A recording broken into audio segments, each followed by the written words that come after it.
I wanted to make this video to help people out because I was having trouble myself trying to find a way to level the first gen Sequoias with the Rancho QuickStrut lift. Because on the Rancho website it says for first gen Sequoias it's a 2.25 inch lift, but these also are compatible for Tundras that year, that model, and I think it's 2.5 inch lift for Tundras. But I found out the Rancho website is wrong. I'll explain why. But there's different reasons why I wanted the Rancho QuickLift strut. People say they're cheap, whatever. Yeah, they're a little cheap, and I'm kind of a cheap ass. I found these on OfferUp for the pair for $250, and I couldn't pass it up. So there's a couple of reasons why I like them. Because first off, you don't need a strut spacer to lift it. You just install it and it lifts it 2.5 inches.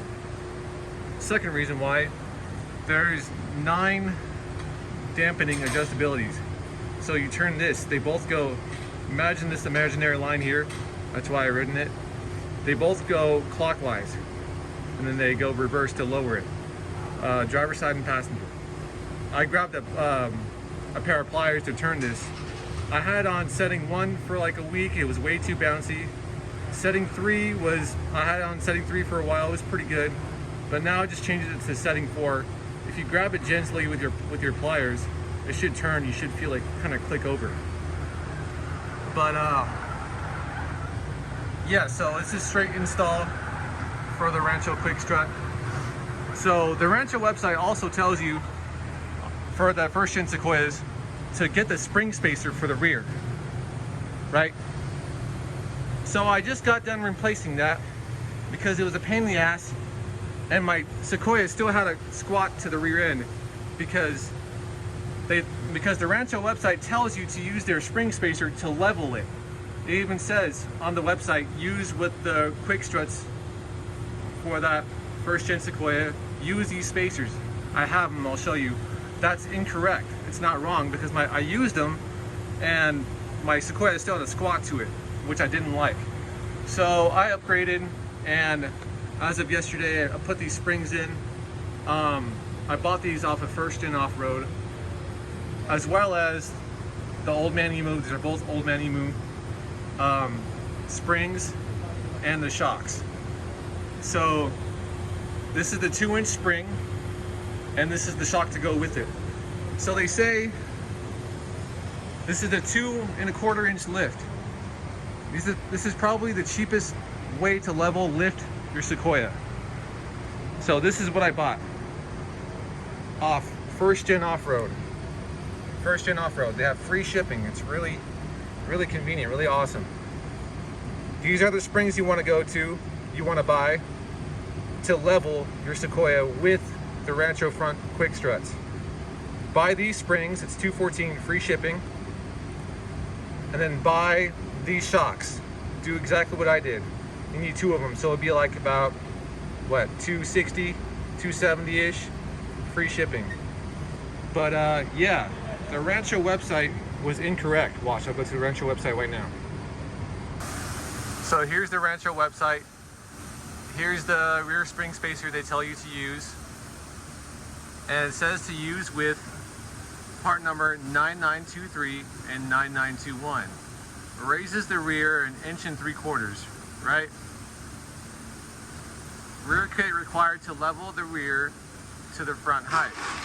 Levels rear. So it says 9921 and 9923.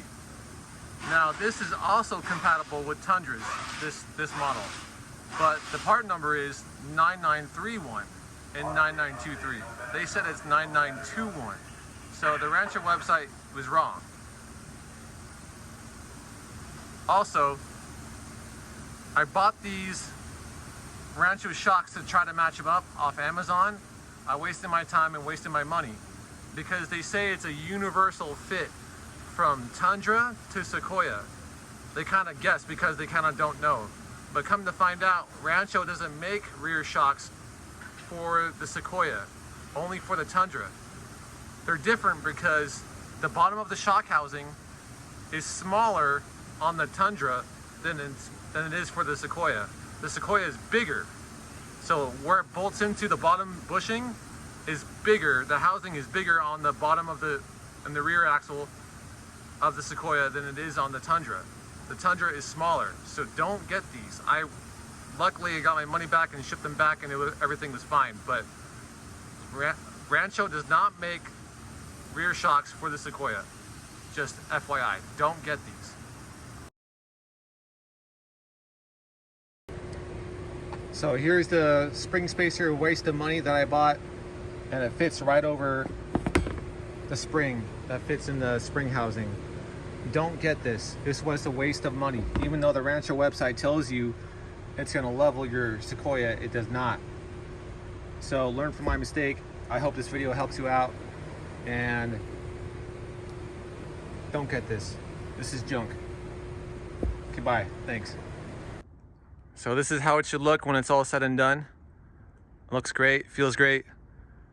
This is with the Rancho 2¼ inch QuickLift strut and the Old Man Emu progressive rear spring and the Old Man Emu rear shocks. So I also replaced the rear lower and upper control arms. So I'm waiting to see if the rear is going to settle just a little bit more, but I'm not so sure about that. Also, these newer style 4Runner wheels will fit just fine if you're going to use the stock tire size.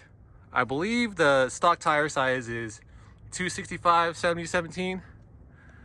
You don't need a wheel spacer, but if you're going to use my tire size 33s or 285/70/17, you're going to need an 1¼ inch wheel spacer all the way around, as well as using the longer style lug nut, because if you use a shorter lug nut, it'll burst a hole through the top of the lug nut, making it look all dumb. You don't want that. And I don't rub, reverse, drive, turning side to side. I took off the front and rear mud flaps because I didn't want to rub, and looks and feels great. You saw me change the front strut setting to 4. It feels great, it feels nice and firm. 3 was just a little bit too bouncy. And do not buy the rear spring spacer from Rancho. It'll just cause it to squat. Okay, hope you guys learned from my mistake. Do not get the rear spring spacer. Hope you liked the video, and thanks for watching.